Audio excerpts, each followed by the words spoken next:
જીવનની અંદર કેટલીક વસ્તુ આપણી પાસે હોવી જોઈએ.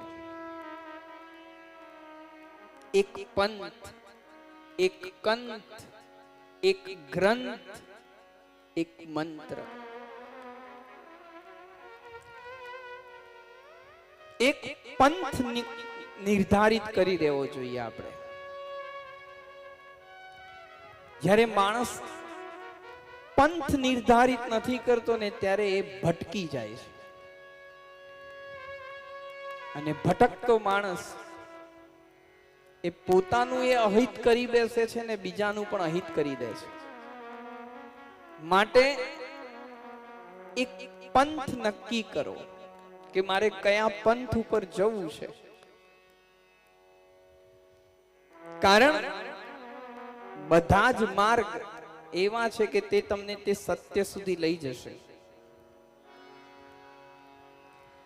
પણ તમારા સ્વભાવને અને તમારી રુચિ મુજબ કયો પંથ તમને અનુકૂળ આવે છે તે નક્કી કરો.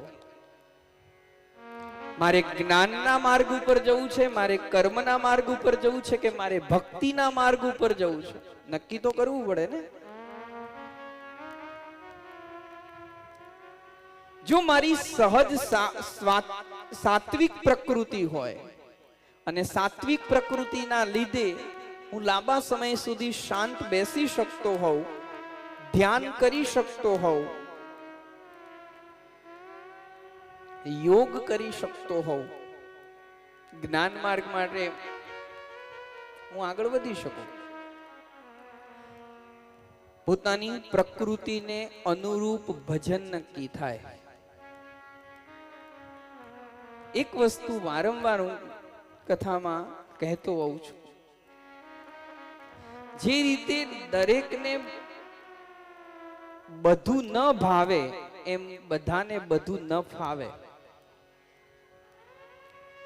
જેમ ભોજનમાં દરેકની રુચિ જુદી જુદી હોય એમ ભજનમાં પણ દરેકની રુચિ જુદી જુદી હોય. જેમ ભોજન બધાનું જુદું જુદું છે એ જ રીતે ભોજનની જેમ ભજન પણ બધાનું જુદું જુદું હોય. બધાને બધું ન ફાવે. આપણે આપણી પ્રકૃતિને અનુરૂપ ભોજન જેમ લઈએ છીએ એ જ રીતે આપણે આપણી પ્રકૃતિને અનુરૂપ ભજન પણ નક્કી કરવું પડે.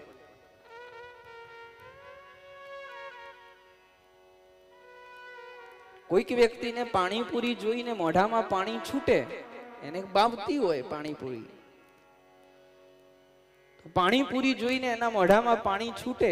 પણ કોઈક એવું પણ હોય કે એને પાણીપુરી જોઈને ઉલટી વળતી હોય, એને ન ભાવતી હોય. બધાને બધું નથી ફાવતું, બધાને બધું નથી ભાવતું. આપણી પ્રકૃતિને જે માફક આવે એ જ આપણે ભોજનમાં લેતા હોઈએ છીએ. એમ આપણી પ્રકૃતિને માફક આવે એ જ આપણે ભજનમાં પણ લેવું જોઈએ. આપણે આપણી પ્રકૃતિને ઓળખી લેવી પડે. મારી પ્રકૃતિ સાત્વિક છે, રાજસિક છે કે તામસિક છે એ જોઈ લેવું પડે. આપણને આપણી માટીનો ખ્યાલ હોવો જોઈએ. ટૂંકમાં કે મારી માટી કેવી છે. જે વ્યક્તિની પ્રકૃતિ સાત્વિક હશે એ વ્યક્તિ સહજ શાંત બેસી શકશે. જે વ્યક્તિની પ્રકૃતિ સાત્વિક હશે તે લાંબા સમય સુધી એકાંતમાં રહી શકશે. જે વ્યક્તિની પ્રકૃતિ સાત્વિક હશે તે આસાનીથી જપ કરી શકશે. જે વ્યક્તિની પ્રકૃતિ સાત્વિક હશે તે ધ્યાન કરી શકશે. જે વ્યક્તિની પ્રકૃતિ સાત્વિક હશે તે વ્યક્તિ મેડિટેશન, યોગ કરી શકશે. કારણ કે એની પ્રકૃતિ સાત્વિક છે, એનાથી આ બધું થાય. પણ કોઈ વ્યક્તિની પ્રકૃતિ રાજસિક છે,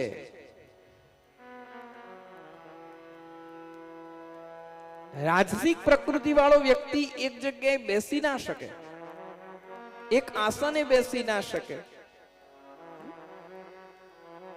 અહીંયાથી હું બેઠા બેઠા જોતો હોઉં છું તમારાની અંદર ઘણા નથી આમ બેસતા ને વળી પાછું થોડોક સમય થાય એટલે આમ થાય છે ને વળી પાછા આમ થાય છે.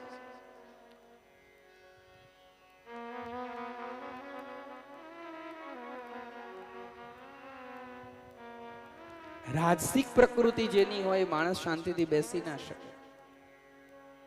એને સતત કંઈક કર્મ કરવા જોઈએ, કંઈક કરવા જોઈએ, શાંતિથી રહી ના શકે. સતત એને પ્રવૃત્તિ જોઈએ છે. તો જેને સતત પ્રવૃત્તિ જોઈએ એવા વ્યક્તિને એ પ્રકારેનું ભજન પસંદ કરવું પડે. એ વ્યક્તિને તમે પૂજા પાઠ સોંપો, એ કરી શકશે કે ભાઈ તારે ઠાકોરજીની સેવા કરવાની. એની અંદર જે જે ઉપચારો આવતા હોય, જે જે ઉત્સવો આવતા હોય, ઉત્સવોને અનુરૂપ જે જે તૈયારીઓ કરવાની હોય એ કરી શકશે. કારણ કે રાજસિક પ્રકૃતિ છે, એ સતત એની અંદર લાગેલો રહી શકશે.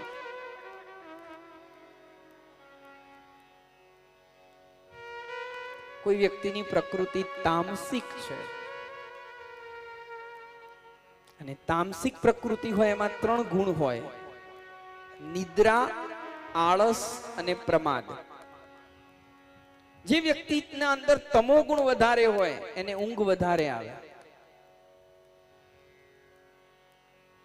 જે વ્યક્તિની અંદર તમો ગુણ વધારે હોય વ્યક્તિ આળસુ હોય, અને જે વ્યક્તિની અંદર તમો ગુણ વધારે હોય એ વ્યક્તિ પ્રમાદી હોય. પ્રમાદી કોને કહેવાય? કે જે કરવાનું છે તે ન કરે અને ન કરવાનું કર્યા કરે, એને કહેવાય પ્રમાદી.